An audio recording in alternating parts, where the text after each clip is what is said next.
నమస్కారం. ప్రేక్షకులందరికీ శుభోదయం. ఈనాటి శుభయోగం శీర్షికన ఆరుద్ర దర్శన మహోత్సవంలో ఉన్న అంతరార్థం ఏంటో, ఆరుద్ర దర్శన మహోత్సవం సందర్భంగా ఎలాంటి విధి విధానాలు పాటించాలో, తద్వారా ఎలాంటి ప్రయోజనాలు సిద్ధింపజేసుకోవచ్చో పరిశీలిద్దాం. మార్గశిర మాసంలో లేదా ధనుర్మాసంలో పౌర్ణమికి దగ్గరలో ఆరుద్ర నక్షత్రం వచ్చిన రోజు ఆరుద్ర దర్శన మహోత్సవాన్ని నిర్వహిస్తారు. దీన్నే శివముక్కోటి అనే పేరుతో కూడా పిలుస్తారు. పరమేశ్వరుడి జన్మ నక్షత్రం ఆరుద్ర నక్షత్రం.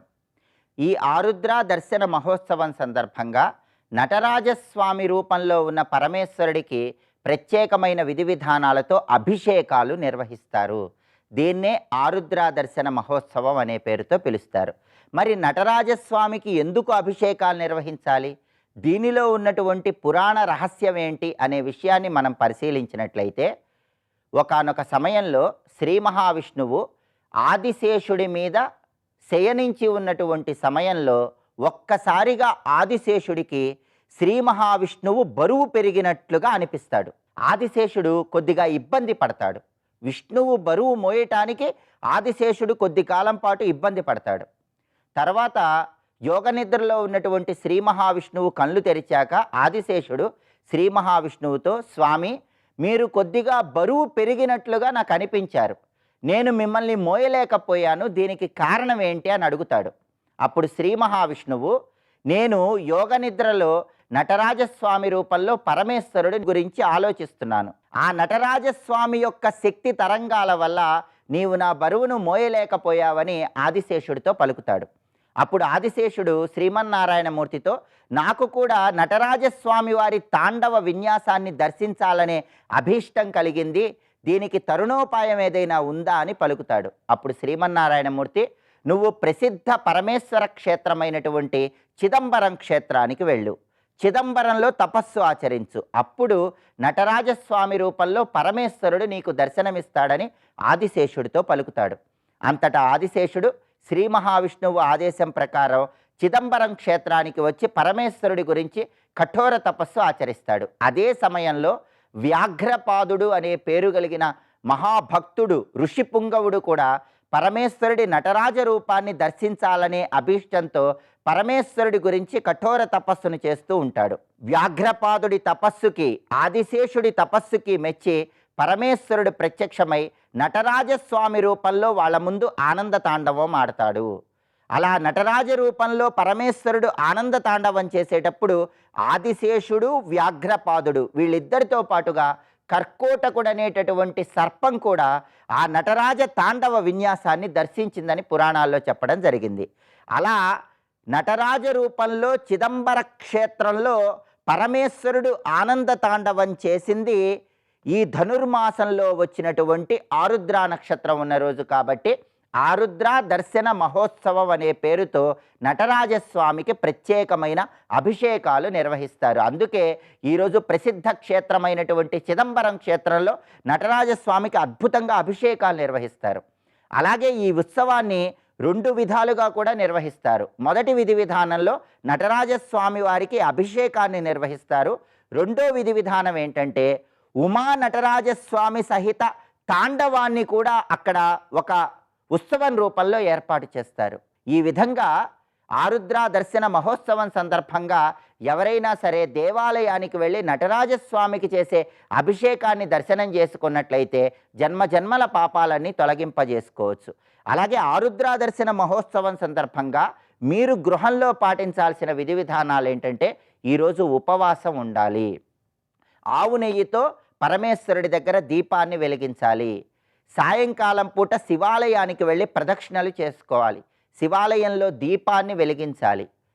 ఈ విధి విధానాలు పాటిస్తే శివానుగ్రహం వల్ల సకల శుభ ఫలితాలను సిద్ధింపజేసుకోవచ్చు. అలాగే ఈరోజు ఆకాశంలో ఆరుద్ర నక్షత్రాన్ని చూడాలి. ఈ ఆరుద్ర నక్షత్రాన్ని ఎలా గుర్తించాలంటే, ఆకాశంలో ఈరోజు రాత్రి సమయంలో 3 నక్షత్రాలు ఒకే వరుసలో మనకి పక్క పక్కనే కనిపిస్తాయి. ఆ 3 నక్షత్రాలు కూడా ఎరుపు రంగులో కనిపిస్తాయి. ఆ 3 నక్షత్రాలలో బంగారపు వర్ణంలో ప్రకాశిస్తూ పరమేశ్వరుడి తాండవ రూపంలో దర్శనమిచ్చేటటువంటి నక్షత్రమే ఆరుద్ర నక్షత్రం. ఆ ఆరుద్ర నక్షత్రాన్ని ఈరోజు ఆకాశంలో దర్శనం చేసుకున్నా కూడా జన్మ జన్మాంతర పాపాలన్నీ తొలగింపజేసుకొని శివానుగ్రహానికి పాత్రలు కావచ్చు. అందుకే దీన్ని శివ ముక్కోటి అనే పేరుతో పిలుస్తారు. ముక్కోటి జన్మల్లో పరమేశ్వరుణ్ణి పూజించిన ఫలితం కలగాలంటే ఈరోజు శివాలయంలో నటరాజస్వామిని దర్శనం చేసుకోవాలి, నటరాజస్వామికి నమస్కరించాలి, ఆకాశంలో ఆరుద్ర నక్షత్రాన్ని దర్శనం చేసుకోవాలి, ఉపవాసం ఉండాలి, శివుడి దగ్గర ఆవు నెయ్యి దీపం పెట్టాలి, శివాలయంలో ప్రదక్షిణలు చేయాలి. ఈ విధి విధానాలు పాటించండి. శివానుగ్రహం ద్వారా సకల శుభాలను సిద్ధింపజేసుకోండి.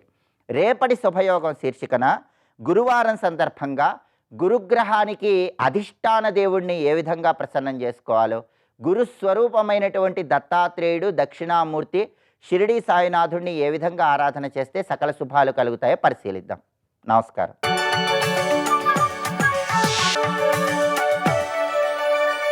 నందకిశోర నవనీత చోర నాద విహార శ్రీధర, నందకిశోర నవనీత చోర నాద విహార శ్రీధర.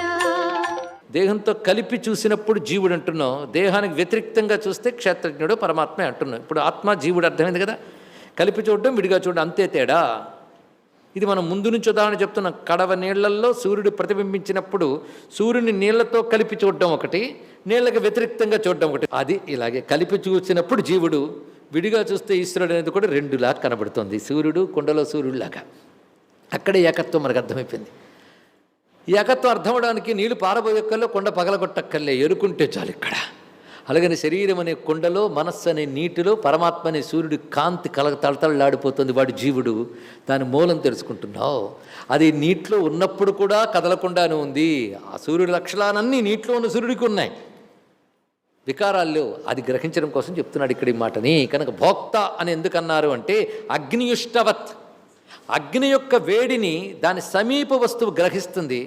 గ్రహించినప్పుడు ఇది వేడిగా ఉన్నట్టు కనబడుతుంది. అదేవిధంగా ఈశ్వర చైతన్యాన్ని లేదా పరమాత్మ చైతన్యాన్ని పొందడం చేత అంతఃకరణం సుఖదుఖాలు పొందుతున్నాను అనుకుంటోంది. ఆ చైతన్యం లేనప్పుడు సుఖం లేదు, దుఃఖం లేదు. అది ఎప్పుడు మీకు తెలుస్తుందంటే నిద్రపోయినప్పుడు. నిద్రపోయినప్పుడు మీకేం తెలుసండి, ఎన్ని కళ్ళు వస్తాయో అంటే మళ్ళీ అక్కడ సుఖదుఖాలు ఉన్నాయి. మరో నిద్ర ఉందండి, గాఢ నిద్ర. ఆ గాఢ నిద్రకి వెళ్ళిపోయాక ఏమవుతుందంటే ఏమీ తెలియదు. అంటే అప్పుడు బుద్ధి అంతఃకరణం పనిచేయట్లేదు. అక్కడ గమనించన్నాడు. బుద్ధి అంతఃకరణమే చైతన్యమైతే అది పనిచేయని ఒకానొక దశలో చైతన్యం ఉందా లేదా? ఉంది కనుక పొద్దున్న లేచి ఉన్నాను అనగలుగుతున్నాం. ఉంది. అది మరికొన్ని పనిచేస్తున్నాయి. ప్రాణం పనిచేస్తుంది మనం పడుకున్నంతసేపు, అవునా లేదా? అది ప్రజాగరహ అని పేరు చెప్పారు దాన్ని. ప్రజాగరహ. దానంత మెలకువగా ఎవరు ఉండట. మనం అప్పుడప్పుడు కునుకుతాం, నిద్రపోతాం. అది ఎప్పుడు నిద్రపోదండి. చచ్చే వరకు శరీరంలో తిరుగుతూనే ఉంటుంది. పాపం అంత గొప్పదో ప్రాణం. దాని పేరు ప్రజాగరుడు అని పేరు పెట్టారు భారతంలో, పురంజనోపాఖ్యానంలో. చాలా విశేషమైనటువంటి అంశం. అది గాఢ నిద్రలో అది పనిచేయట్లేదు, అప్పుడు ఇది పనిచేస్తుందిగా. అంటే అంతఃకరణంలోది జీవుడు అనుకుంటున్నావు, కానీ అంతఃకరణంలో అన్నిటికీ చైతన్యం ఇచ్చేవాడు ఏంటో తెలుసుకోవడం కోసం ఇది. కానీ భోక్త అన్నప్పుడు జాగ్రత్త అవస్థలో, స్వప్నావస్థలో సుఖదుఖాలు అనుభవిస్తున్నది అంతఃకరణం. అనుభవించడానికి కారణం ఏంటి? దానిలో ఉన్న చైతన్యం వల్ల. అయితే ఇది అనుభవిస్తుంటే చైతన్యం వల్ల అనుభవిస్తోంది కనుక చైతన్యమే భోక్త వలే కనబడుతున్నది ఇక్కడ అన్నాడు. ఇక్కడ అందుకే చైతన్యాత్మగ్రస్తాహ ఇవ అని మాట వేశాడు. అలాగా అన్నాడు. ఇది ఎలాంటిది అంటే ఒక ఉపమానం చెప్తారండి. అగ్నికి దగ్గర నీళ్లు పెట్టారనుకోండి, నీళ్ళు ఏమవుతాయి? వేడెక్కుతాయి. అందులో వేడే నీటిదా అగ్నిదా? అంటే నీకు అగ్ని కనిపించట్లేదు, దీనిలో వేడి కనబడుతుంది. దీని వేడి బట్టి సమీపంగా ఉన్నది అగ్ని. కనుక ఆత్మకు సమీపవర్తి బుద్ధి. అందుకే బుద్ధే పరతస్థ సహా అన్నారు. బుద్ధికి పైన ఉందని.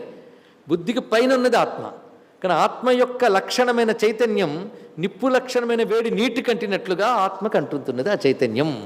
ఆ చైతన్యం అక్కడ ఉండడం వల్ల అదే అనుభవిస్తున్నట్టున్నది. కనుక అప్పుడు అంతఃకరణలో జరుగుతున్న వృత్తులు ఏవున్నాయో, ప్రత్యయాహ అంటే వృత్తులు, అంతఃకరణ వృత్తులు. వృత్తులు అంటే పెద్ద పదం ఏం కాదండి, పనులు అని అర్థం. పనులు, ఎరుకలు. అంతఃకరణ వృత్తులు అంటే సుఖము దుఃఖము అనుభవించుట. నేను ఇది తెలుసుకున్నాను, అది తెలుసుకున్నాను, ఇది నచ్చింది, అది నచ్చలేదు, ఇటువంటి జ్ఞానాలు. ఈ జ్ఞానాలు బ్రహ్మజ్ఞానాలు కావు, ఇదో జ్ఞానం అంతే ఇక్కడ. ఈ జ్ఞానాలు, ఎరుకులు, అంతఃకరణ వృత్తులు ఇవి దేనివల్ల పనిచేస్తున్నాయి? వాడు భోక్త, అసలు భోక్త వాడు. వాడు గురించి తెలుసుకో.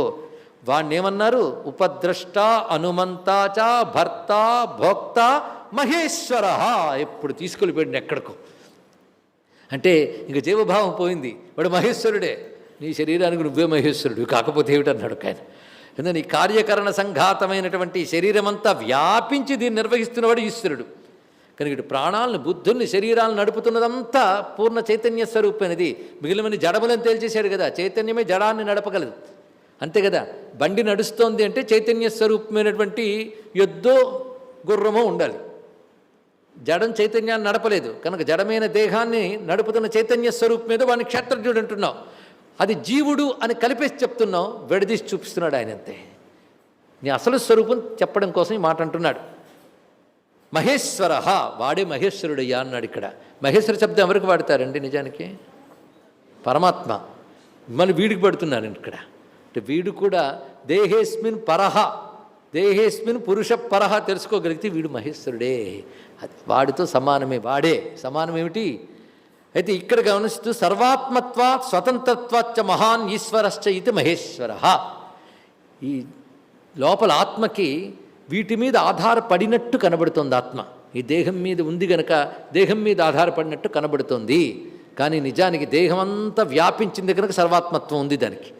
అంతేకాదు దేహం లేకపోయినా ఉండగలదు కనుక స్వతంత్రం ఉంది. సర్వాత్మకత్వం, స్వతంత్రత్వం రెండు ఉన్నాయి కనుక దీన్ని మహేశ్వర అన్నారు అన్నాడు. ఇక్కడ మనం మొదటి నుంచి చెప్తున్న ఉపమానం గుర్తుపెట్టుకోండి. దీపం వెలుగు, గోడ, గోడ మీద దీపం పడింది, కాంతికి గోడ అలవాటు అయిపోయి ఆ గోడలో వికారాలను నాకున్నాయని కాంతి అనుకుందిట.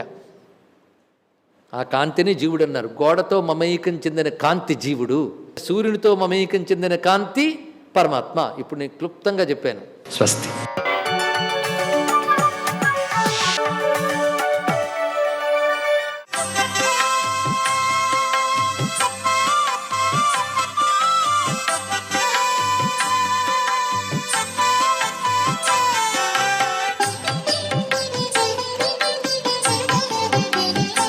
ఓం నమో నారాయణాయ, ఓం నమః శివాయ, శ్రీమాత్రే నమః. ఈరోజు మార్గశిర బహుళ పాడ్యమి.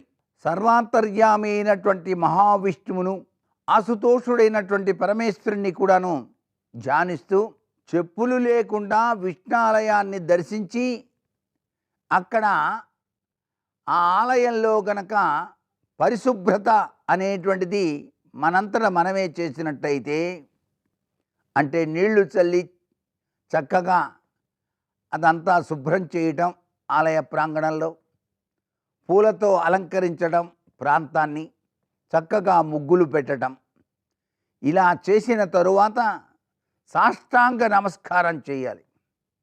ఎవరైతే ఈ విధి విధానాన్ని ఆచరిస్తారో వారికి అశ్వమేధయాగ సత్ఫలితం లభ్యపడుతుంది. అంతేకాకుండా మానసిక శాంతి వచ్చి తీరుతుంది. చంద్రుడు ఈ రోజున పరిపూర్ణతత్వాన్ని ప్రసాదిస్తట మానవుడికి. చంద్రుడి యొక్క ప్రభావం బాగా పనిచేస్తుంది.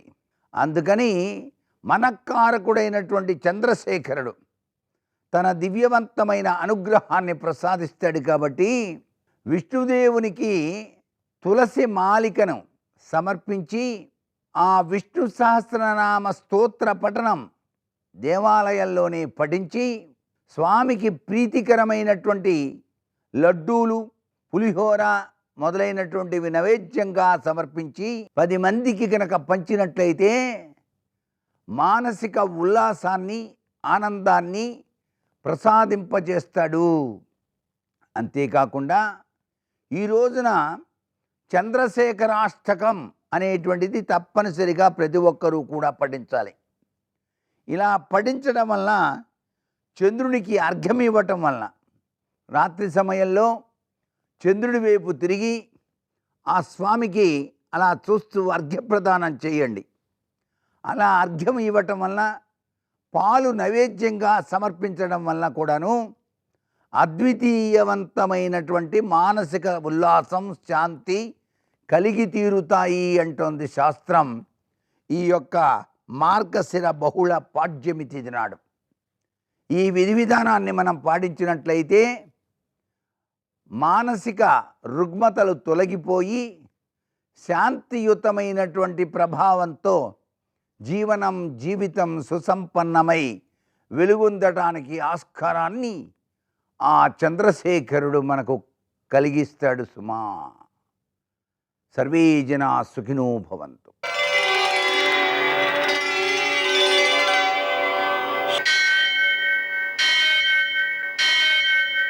సహస్రశీరుషం దేవం విశ్వాక్షం విశ్వశంభువం విశ్వం నారాయణం దేవమక్షరం పరమం పదం విశ్వతః పరమాం నిత్యం విశ్వం నారాయణగుం హరిం విశ్వమేవేదం పురుషస్తద్విశ్వముపజీవతి పదిం విశ్వస్యాత్మేశ్వరం శాశ్వతం శివమచ్యుతం నారాయణం మహాజ్ఞేయం విశ్వాత్మానం పరాయణం.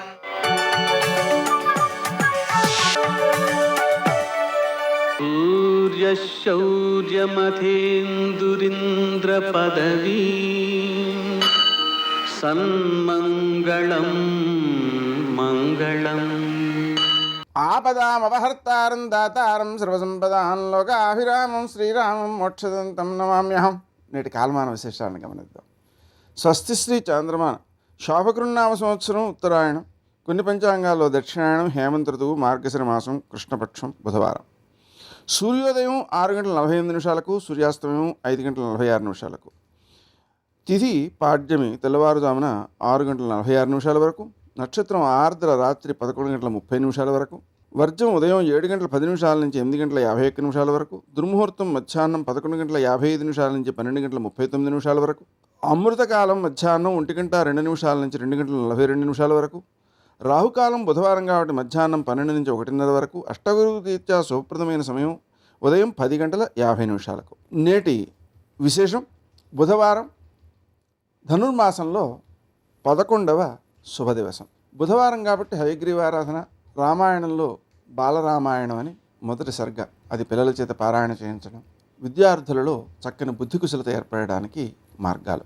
11వ శుభదివసాన గోదాదేవి చెబుతోంది, రేపల్లెలో చక్కగా గడ్డి మేసి సమృద్ధిగా పాలు ఇచ్చేటువంటి ఆవుల మందలు, అలాగే ఆరోగ్యవంతులైన గోపాలకులు నిండి ఉన్నారు. ధీరులు శూరులైనటువంటి బలరామకృష్ణుడు కంసుడి రాజ్యానికి వెళ్ళి వాళ్ళని ఎదిరించి చంపేశారు శత్రువుల్ని.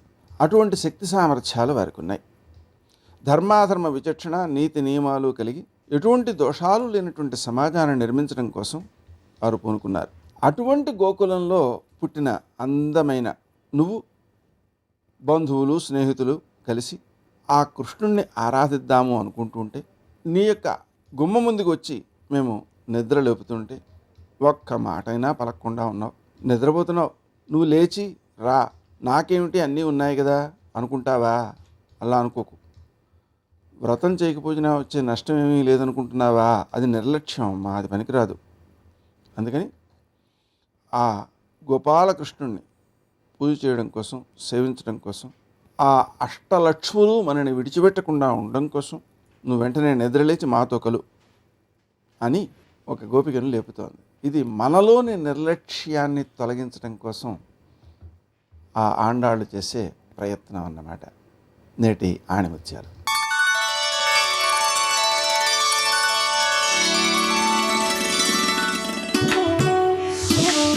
మనకున్న సంపదతో తృప్తి పడవచ్చు, కానీ మనకున్న జ్ఞానంతో సంతృప్తి పడకూడదు.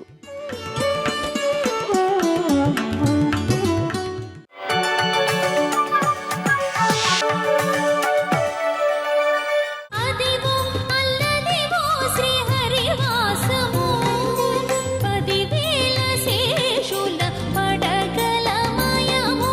అదివో అల్లదివో శ్రీహరివాసము. ఒరే, నువ్వు ఒక రోజు త్రికరణ శుద్ధిగా అంజలి ఘటించావు. అంజలి ఘటిస్తే నీకు ఇహలోకమనందు ఐశ్వర్యం ఇచ్చాను, 3 తరాలు ఇచ్చాను, ఆరోగ్యం ఇచ్చాను, దీర్ఘాయుర్దాయం ఇచ్చాను, తేలికగా శరీరం నుంచి విడివిడిపోయే అదృష్టం ఇచ్చాను, శ్రీవైకుంఠానికి తీసుకెడుతున్నాను. ఇంతకన్నా నేను ఇంకా ఏమీ చెయ్యలేకపోయానని సిగ్గుబడి ఎర్రబడిన ముఖంతో అదిగో తెర పక్కన నించుందంట. త్వం లజ్జసే ఖదయకో యజుదార భావ జ్ఞానక్రియాభజన సంపత కించనోహం ఇచ్చాధికార చకనానుశయా అనభిజ్ఞ అంగాసి దేవి వ్యవయోరపి దుస్సహాని బధ్నామి మూర్ఖచరితత్తవ దుర్భరోస్మి అంటారు. ఆ తల్లి అంతటి దయాగుణంతో ప్రసన్నురాలై ఉంటుంది. అందుకని ఆమె ముందు కదలాలి. ఆమె ముందు కదిలితే ఇంత గొప్పగా కలిపురుషుడు పాడు చేస్తుంటే వాళ్ళకు అక్కరకి రావడానికి నేను ఎడుతున్నానని ఆయన కదలడానికి అవకాశం ఉంటుంది. ముందు దయ కదిలితే ఆయన కదులుతాడు. అందుకని ఆమె కొల్హాపురం వచ్చింది, ఆయన భూమి మీదకి వచ్చాడు. కాబట్టి ఆయన బయలుదేరి భూమి మీదకి వచ్చాడు. వచ్చినటువంటి వాడు దక్షిణ దేశంలో ఉన్నటువంటి వెంకటాచలం దగ్గరికి వచ్చి అక్కడ ఉన్నటువంటి ఒక చింత చెట్టు కింద ఉన్న పుట్టలో ఉన్నాడు. అవతార ప్రకటనం చెయ్యలేదు వెంకటేశ్వరుడిగా, అందులోనే ఉండిపోయాడు. లక్ష్మీదేవి ముందు కదిలింది, వెనక వెంకటేశ్వరుడు కదిలాడు. కారణం ఆయన యొక్క అపారమైన ఓర్పు. అయితే విచిత్రం ఏమిటంటే నిజానికి వెంకటేశ్వరావతారం ప్రకటనం అయిపోయిన సమయంలో కూడా ఎంత ఓర్పు పట్టాడంటే గొడ్డలి దెబ్బతిని అవతార ప్రకటన చేశాడు. గుండెల మీద తంతే వైకుంఠం నుంచి కదిలాడు ఓర్పు పట్టి.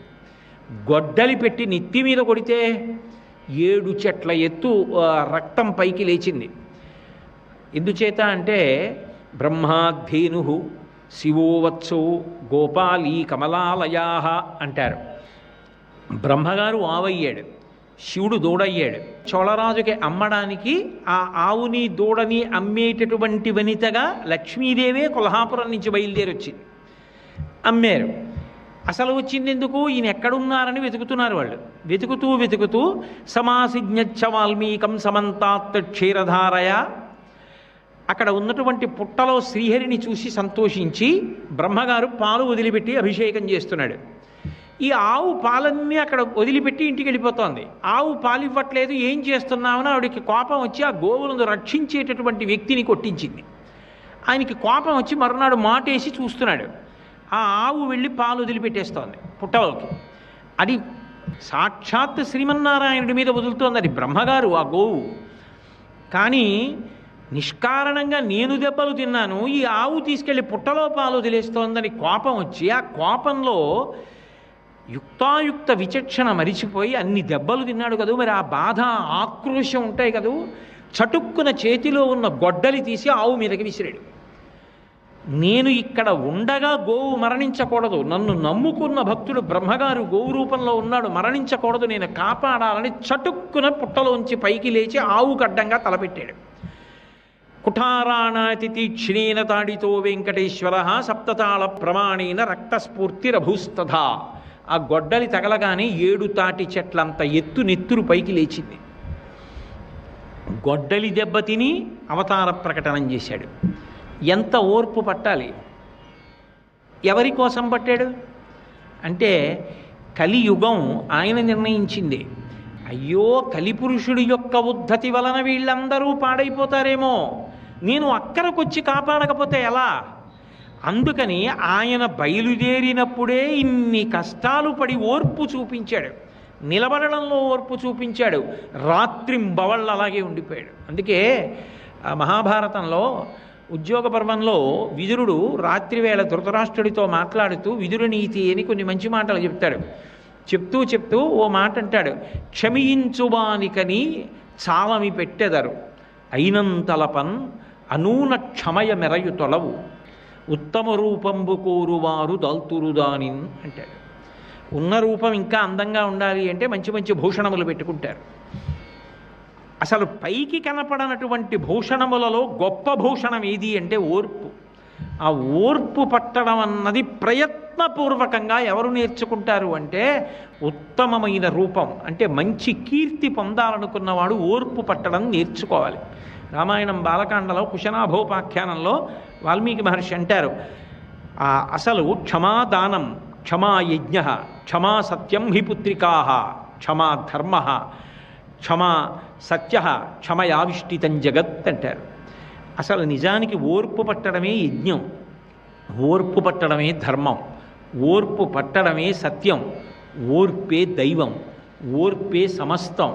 ఓర్పు లేనివాడు లోకంలో సాధించగలిగినది ఉండదు. ఎవడు ఓర్పు పట్టగలడో వాడే విజయాన్ని చిట్ట చివరికి సాధిస్తాడు. సర్వం శ్రీ ఉమామహేశ్వర పరబ్రహ్మార్పణమస్తు. స్వస్తి.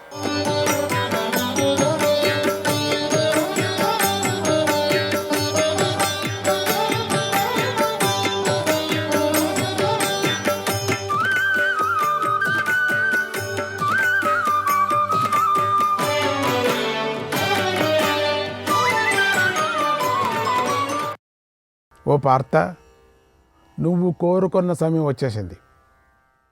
మమకారంతో మోహితుడిని కాకు, భీష్ముడితో యుద్ధం చేయి. అర్జున, నువ్వు పూర్వం విరాట నగరంలో రాజులందరూ కలిసినప్పుడు వారి ఎదుట, సంజయుడి ఎదుట ఇలా అన్నావు, యుద్ధంలో నేను దుర్యోధనుడికి బదులుగా నాకు ఎదురుగా వచ్చి భీష్ముడిని, ద్రోణుడిని మొదలైన వారిని, అతడి సైన్యాలను వారిని సంహరిస్తానని ప్రతిజ్ఞ చేశావు. జ్ఞాపకం చేసుకో. ఓ శత్రునాశక, ఇప్పుడు నీ ప్రతిజ్ఞను నెరవేర్చు. క్షత్రియ ధర్మాన్ని పాటించు. మోహాన్ని విడిచిపెట్టు. మంచి సమయం వచ్చింది, ఇప్పుడు యుద్ధం చేయి అన్నాడు. అప్పుడు అర్జునుడు తల వంచాడు, పక్కచూపులు చూడసాగాడు. యుద్ధం చేయాలనే కోరిక లేని వాడిలాగా అయిష్టంగా ఇలా అన్నాడు, అవధ్యానాం వదం కృత్వా రాజ్యం వానరకోత్తరం దుఃఖాని వనవాసేవ కిమ్ను మే సుకృతం భవేత్. ఓ దేవా, చంపదగని వారిని చంపి నరకం కంటే అధికమైనది, నిందించగదగినదైన రాజ్యాన్ని సంపాదించమంటావా, లేదా వనవాస దుఃఖాలను అనుభవించమంటావా? ఈ రెండింటిలో ఏది చేయటం మంచి పనో చెప్పు. సరే కృష్ణ, నువ్వు అన్నట్లుగా భీష్ముడు ఉన్నవైపే రథం తోలు. నీ మాట పాటిస్తాను. చూడసఖ్యం కాకుండా ఉన్నవాడు, తీవ్ర పరాక్రమంతో విజృంభిస్తున్నవాడైన భీష్ముడిని నేలకూలుస్తానన్నాడు. అప్పుడు భీష్ముడు చూడటానికి శక్యం కాకుండా ఉన్నాడు. ఆయన ఉన్న చోటికి కృష్ణుడు తెల్లని గుర్రాలు గల తమ రథాన్ని తోలాడు. అప్పుడు ధర్మరాజు సేన భీష్ముడితో యుద్ధానికి తలపడిన అర్జునుడిని చూసి సంతోషించింది. ధైర్యం తెచ్చుకొని మళ్ళీ వేగంగా వెనక్కు తిరిగి యుద్ధానికి వచ్చింది. భీష్ముడు మాటిమాటికి సింహనాదాలు చేశాడు. వేగంగా అర్జునుడి రథం మీదకు బాణాలను ప్రయోగించాడు. శ్రీకృష్ణుడు ఏమాత్రం కంగారు పడలేదు. భీష్ముడి బాణాలతో బాగా దెబ్బతిన్న అశ్వాలను ఓదార్చి ముందుకు తోలాడు. తర్వాత భీష్మార్జునుల యుద్ధం భీకరంగా సాగింది. భీష్ముడు ధనస్సు విరిచేశాడు. అప్పుడు భీష్ముడు అర్జునుడి హస్తలాఘవాన్ని మెచ్చుకున్నాడు. అర్జునుడితో ఇలా అన్నాడు, సాధు మహాబాహో సాధు కుంతీసుతేతిచ. ఓ మహాబాహు, కుంతీసుత, చాలా బాగుందని మరొక ధనస్సును తీసుకొని అర్జునుడి మీదకు బాణాలను ప్రయోగించాడు. ఆదర్శయద్ వాసుదేవక హయయానే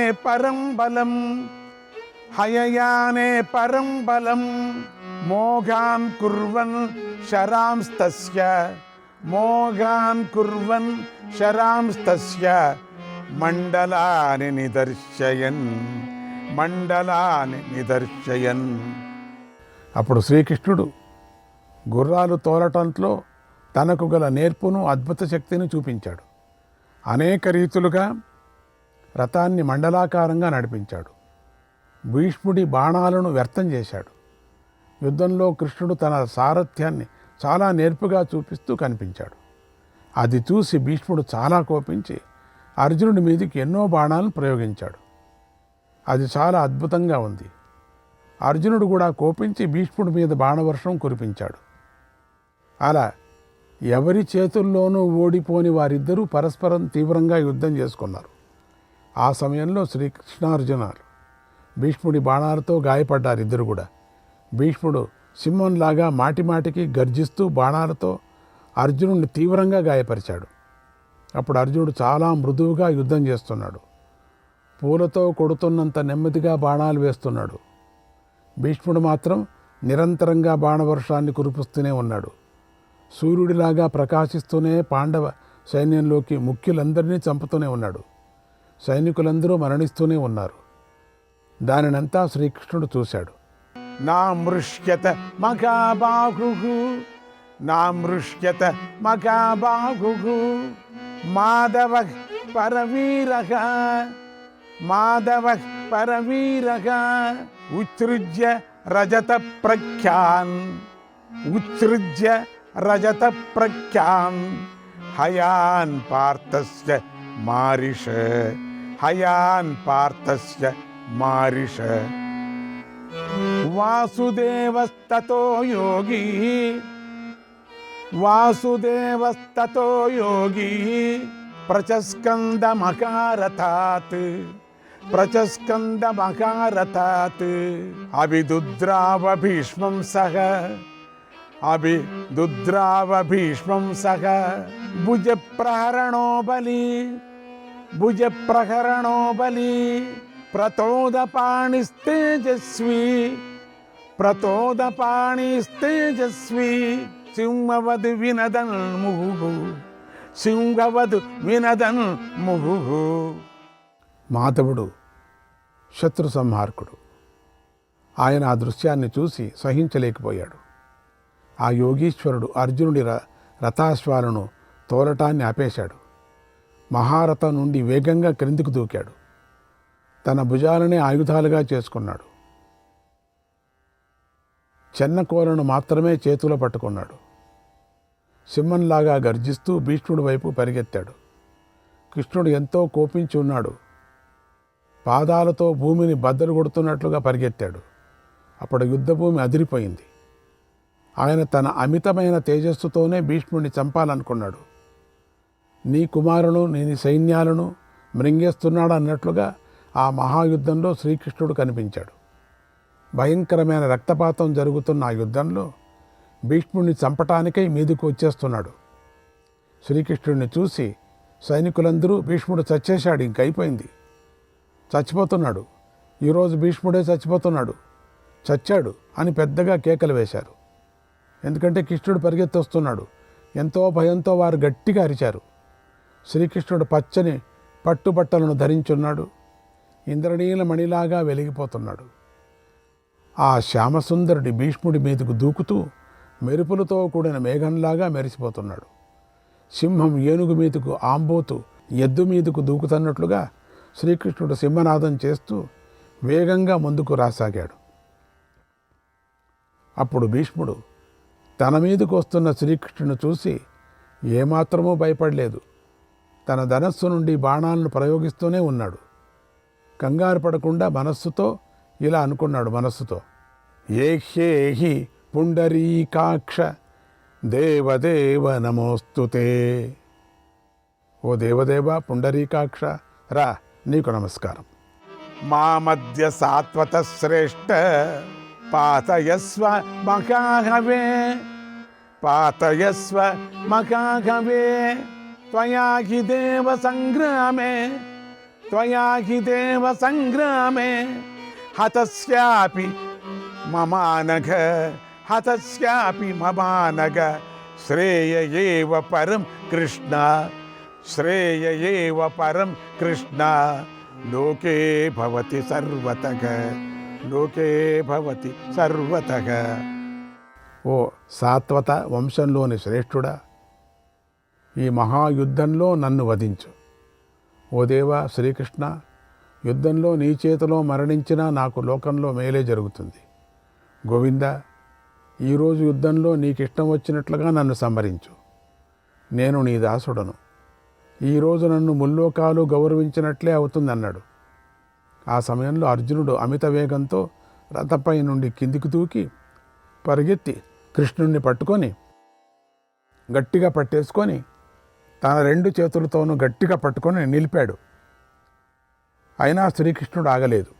నిగృహ్యమాణః పార్థేన కృష్ణో రాజీవలోచనః, కృష్ణో రాజీవలోచనః, జగామైవై నమాదాయ, జగామైవై నమాదాయ, వేగేన పురుషోత్తమః వేగేన పురుషోత్తమః. పద్మలోచనుడు పురుషోత్తముడైనటువంటి శ్రీకృష్ణుడు తనను పట్టుకున్న అర్జునుడిని కూడా లాక్కుంటూ భీష్ముడి వైపు వెళ్ళాడు. అప్పుడు అర్జునుడు తన బలాన్ని అంతా కూడగట్టుకొని కాళ్లతో నేలను అదిమిపట్టి నిలబడ్డాడు. అయినా కూడా 10 అడుగులు ముందుకు పోయి అతి కష్టం మీద కృష్ణుని నిలబెట్టాడు, ఆపాడు. అప్పుడు అర్జునుడు ఆర్తుడై ఉన్నాడు. శ్రీకృష్ణుడు కోపంతో సర్పంలాగా బుసులు కొడుతున్నాడు. శ్రీకృష్ణుడు అర్జునుడు దీనంగా చూస్తూ ప్రేమతో ఇలా అన్నాడు, ఓ మహాబాహు శ్రీకృష్ణ, నీ ప్రయత్నాన్ని విరమించు, వెనక్కురా, నీ ప్రతిజ్ఞను అసత్యం చెయ్యకు. ఓ కేశవ, నువ్వు పూర్వం నేను యుద్ధం చెయ్యను అని ప్రతిజ్ఞ చేశావు. దాన్ని అతిక్రమించకు. జనులు నిన్ను అసత్యవాది అంటారు. ఈ యుద్ధభారం అంతా నాది. నేనే పితామహుణ్ణి సంహరిస్తాను. నా శస్త్రం మీద, సత్యం మీద, పుణ్యం మీద ఒట్టిపెట్టి చెబుతున్నాను. వెనక్కురా, నీ ప్రయత్నం విరమించు. నేను సకల శత్రువులను నాశనం చేస్తాను. ఈ భీష్ముడు పూర్ణచంద్రుడిలాగా వెలుగుతున్నాడు, జయించటానికి శక్యం కాకుండా ఉన్నాడు. అయినా సరే నేనే ఈ భీష్ముడిని పడగొడతాను, పడగొట్టు అన్నాడు. ఆ మాటలు విని శ్రీకృష్ణుడు శాంతించాడు.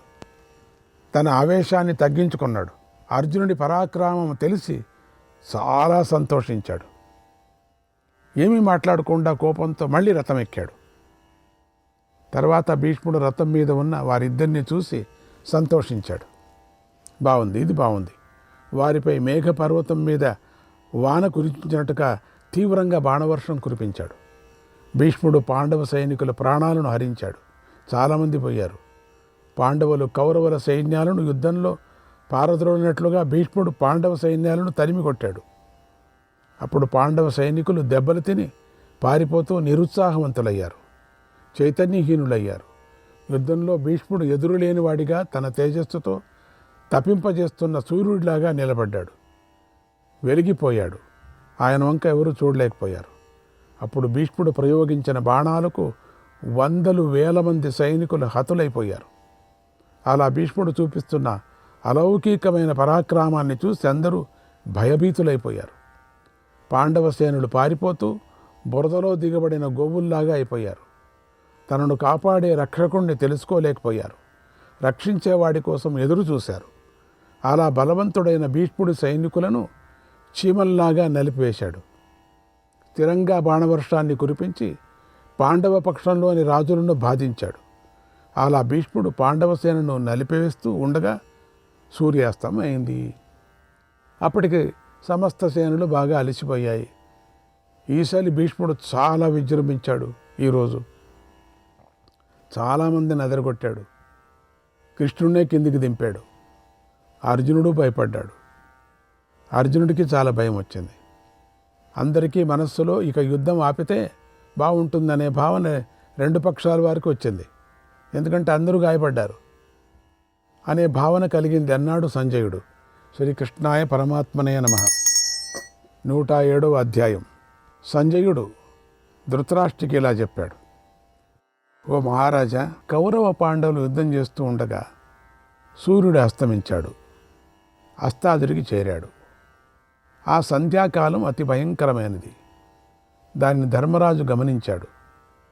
అతడి సేన భీష్ముడి వల్ల గట్టిగా దెబ్బతిని ఉంది. భయంతో ఎంతో కలత చెంది ఉంది. శస్త్రాలను వదిలివేసింది. యుద్ధం చేయాలనే ఉత్సాహం ఎవరిలోనూ లేదు. బాణాల దెబ్బలతో సైన్యమంతా ఎంతో పీడించబడింది. ఎంతోమంది రణభూమిలో సైనికులు యుద్ధం చేయటానికి ఇష్టపడటం లేదు, పరిగెత్తి పారిపోతున్నారు. భీష్ముడు కోపంతో అందరినీ బాధిస్తున్నాడు. సోమవంశీయులైనటువంటి మహారథులు ఓడించాడు. వారు ఉత్సాహహీనులైపోయారు. ఇంతలో భయంకరమైన ప్రదోషకాలం కూడా వచ్చింది. దాన్ని చూసి ధర్మరాజు తన సేనను యుద్ధభూమి నుండి వెనక్కు పిలవటమే మంచిదనుకున్నాడు. మహాబలవంతుడైన ఈ భీష్ముడిని ఎలా జయించాలి అని ఆలోచించాడు. తన శిబిరానికి వెళ్ళాలి అనుకొని తన సైన్యాన్ని వెనక్కు పిలిచాడు. అలాగే నీ సైన్యాలు కూడా యుద్ధాన్ని ఆపి వెనక్కు వెళ్ళాయి. యుద్ధంలో గాయపడిన మహారథులందరూ తమ తమ శిబిరంలోకి వెళ్ళారు. అప్పుడు భీష్ముడు బాణాలు దెబ్బతిన్న పాండవులు మాత్రం ఆయన విజృంభణను చూసి శాంతించలేకపోయారు. నీ పుత్రులు మాత్రం సృంజయులతో కూడిన పాండవులను ఓడించాము అని చాలా సంతోషించారు. భీష్ముడు వారి స్తుతులను వింటూ వారి నమస్కారాలను అందుకున్నాడు. నిన్న రాత్రి తిట్టారు, ఈ రాత్రి అందరూ పొగుడుతున్నారు, గౌరవిస్తున్నారు. కౌరవులతో కలిసి తన శిబిరానికి వెళ్ళాడు, ఇంద్రుడులాగా వెళ్ళాడు. అప్పుడు రాత్రి అయ్యింది. అది సమస్త ప్రాణులను మోహపెడుతుంది. ఆ సమయంలో పాండవులు వృష్టి వంశీయులతోనూ సంజయులతోనూ కలిసి కూర్చున్నారు. రహస్య మంత్రాలోచన చేయసాగారు. ఆ సమయంలో వారందరూ తమకు ఎలా మేలు కలుగుతుందా అని ఆలోచించారు. ఒక నిశ్చయానికి రావాలని నిర్ణయించుకున్నారు.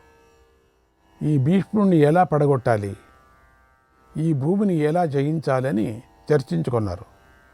ఈ విషయమై ధర్మరాజు వారితో చాలాసేపు రహస్యంగా మాట్లాడాడు. తర్వాత ధర్మరాజు కృష్ణుడితో ఇలా అన్నాడు, ఓ కృష్ణ, భీష్ముడు భయంకరమైన పరాక్రమం కలవాడు కదా. ఆయన నా సేనలను ధ్వంసం చేయటాన్ని నువ్వు చూశావు కదా.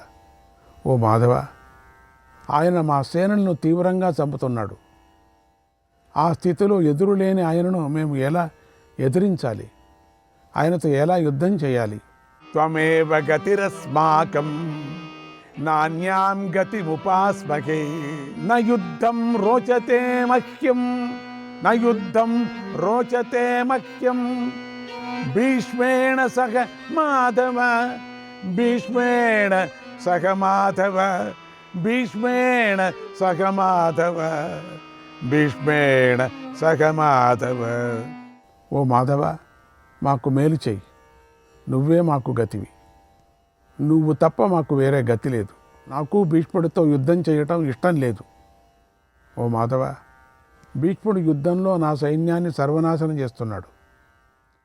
ప్రజ్వలించే అగ్నిలాగా బాణజ్వాలలతో నా సేనను భస్మం చేస్తున్నాడు. ఆ మహాత్ముడిని మేము చూడలేకపోతున్నాం. సో శ్రీకృష్ణ, నేను సంకట స్థితిలో పడ్డాను. మతి తెప్పి నేను భీష్ముడు ఎదుట నిలబడ్డాను. ఆయన్ని ఎదిరించాను. ఇప్పుడు దుఃఖ సముద్రంలో మునిగిపోయాను. కృష్ణ, నాకు యుద్ధం వద్దు. నేను అడవికి పోతాను. నేను అక్కడ బ్రతకటమే మేలు. నేను అడవికి వెళతా, నాకు అదే మంచిది. ఈ భీష్ముడు మమ్మల్ని బాధిస్తూనే ఉన్నాడు కాబట్టి నాకు యుద్ధం ఇష్టం లేదు. బాగా మండే అగ్నిపైకి దూకిన మిడత మాడిపోతుంది. నేను అలాగే భీష్ముడిపైకి దూకి మాడిపోతాను. ఓ కేశవ, మాపై నీకు అనుగ్రహం కలిగితే, దయ కలిగితే ధర్మాచరణకు విరోధం లేనిది చెప్పు. ధర్మాచరణకు విరోధం ఉండకూడదు, అది నేనేం చేయాలో చెప్పు అన్నాడు. శ్రీకృష్ణుడు ఆ మాటలు విని ధర్మరాజుకు ధైర్యం చెబుతూ ఇలా అన్నాడు, ఓ సత్యప్రతిజ్ఞ, ధర్మపుత్ర, దుఃఖించకు. నీ సోదరులు శత్రువులను సంహరిస్తారు, ఇందులో సందేహం లేదు. వారిని యుద్ధంలో ఎవరూ జయించలేరు. వారు మహావీరుడు. భీమార్జునుడు వాయుదేవుడు, అగ్నిదేవుళ్లాగా తేజోవంతులు. నకుల సహదేవులు ఇంద్రుడితో సమానమైన వారు. ఓ పాండునందన, నన్ను ఆజ్ఞాపించు. నేను నీపై ఉండే ప్రేమతో ఆ భీష్ముడితో యుద్ధం చేస్తాను. ఓ మహారాజా, నాకు భీష్ముడిని వదిలిపెట్టు. నేను భీష్ముడిని చూసుకుంటాను. శ్రీకృష్ణాయ పరమాత్మనే నమః.